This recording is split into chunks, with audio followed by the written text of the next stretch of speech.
Nearly 20 million Americans own rental property right now. And almost half of them say they wish they had known the real costs before they started. Not the mortgage. Not the maintenance. The hidden emotional, legal, and financial weight that nobody warned them about. Being a landlord looks like passive income from the outside. Buy a property, find a tenant, collect rent every month, and watch the wealth build. That is the version people see on social media. That is the version being sold in every weekend real estate seminar across the country. But the reality? It is far more complicated, far more rewarding, and far more demanding than that picture suggests. In the next 10 minutes, you are going to get the full, unfiltered breakdown of what it actually means to be a landlord in today's market. The genuine advantages that make this one of the most powerful wealth-building strategies available, and the real drawbacks that send thousands of landlords selling their properties every single year. And at the end, there is one insight about landlord success that almost nobody in this space talks about openly, because it challenges the whole passive income narrative from its foundation. Let us start with some context. Private landlords have existed for as long as property ownership itself. In ancient Rome, wealthy citizens owned entire city blocks of multi-story apartments called insulae, renting units to lower-income residents. The business model has not changed dramatically since then. One party owns. Another party pays to use. The owner profits from the gap between what they collect and what they spend. In the modern United States, the rental market represents approximately 44 million housing units. Small individual landlords, those owning between 1 and 4 properties, account for nearly 41% of all rental units in the country. These are not corporations. These are teachers, nurses, retired workers, and small business owners who decided that real estate was the path to financial security. And for many of them, it absolutely is. Let us talk about the genuine advantages first, because they are significant and they are real. The first major benefit is equity building. Every month a tenant pays rent, a portion of that payment covers the mortgage, which means someone else is literally paying down the debt on an asset you own. Over a 30-year mortgage, that compounds dramatically. A property purchased for $300,000 in a stable market could carry a balance of under $100,000 after 15 years, while its market value may have increased substantially. The second advantage is cash flow. When a rental property is structured correctly, it generates monthly income above and beyond all expenses.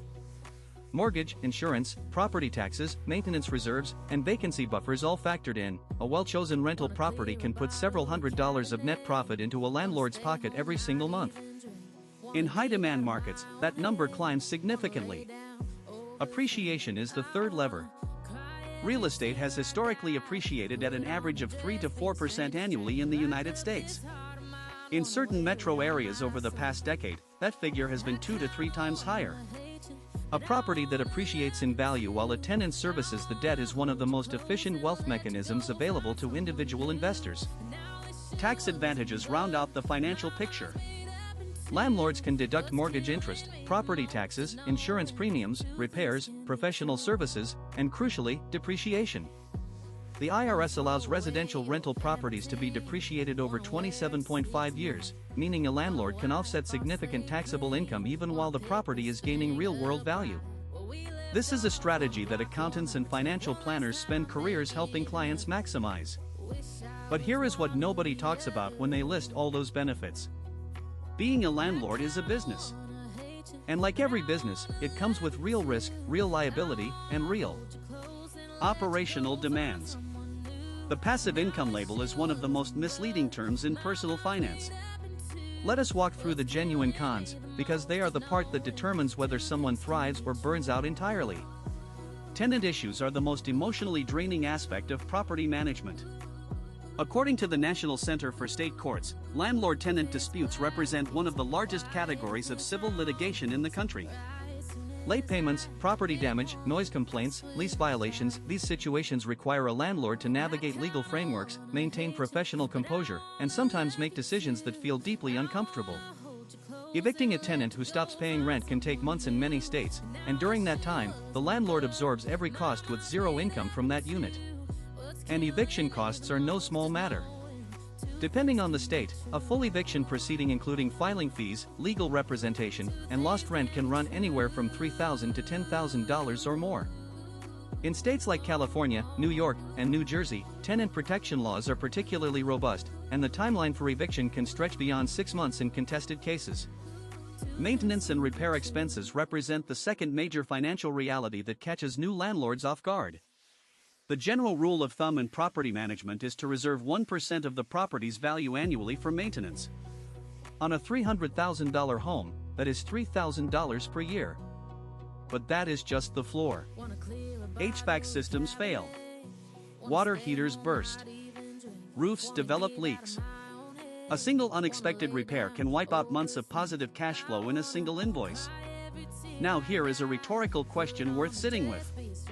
If you got a call at 11 at night because a pipe burst in your rental property, and the tenant is panicking, and the repair estimate is $4,000, would you feel like a passive investor?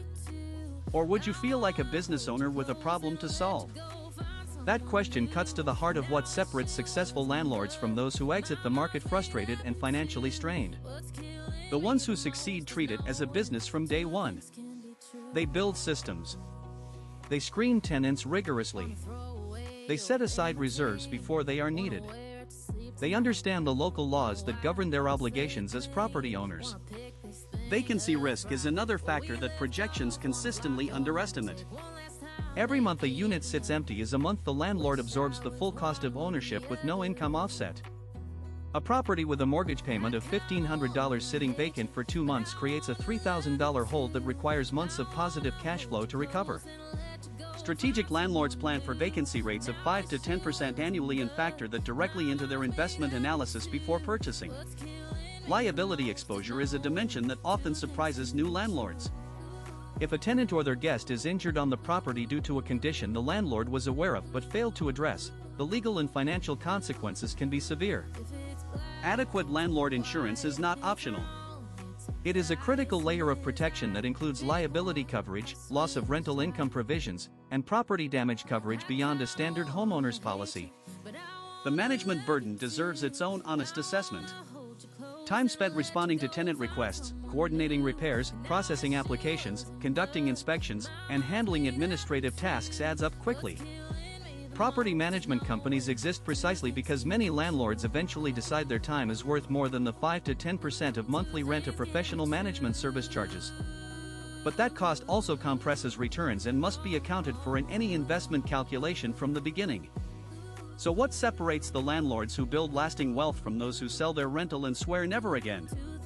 It comes down to 3 disciplines practiced consistently.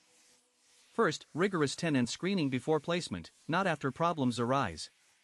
A thorough background check, credit review, income verification, and reference check are not optional extras. They are the foundation of a sustainable rental business.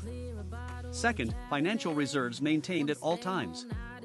Liquidity is what allows a landlord to handle the unexpected without making desperate decisions. Third, a working knowledge of local landlord-tenant law. Regulations vary enormously by state, county, and even city. Understanding notice requirements, habitability standards, and lease enforcement procedures is not optional for anyone serious about this business. Property ownership, done with discipline and realistic expectations, remains one of the most dependable paths to long-term financial independence available to ordinary people. Before you go, if you learned something valuable today, hit that like button right now. Subscribe to Realty Pulse for a brand new video every single day. We will see you in the next one.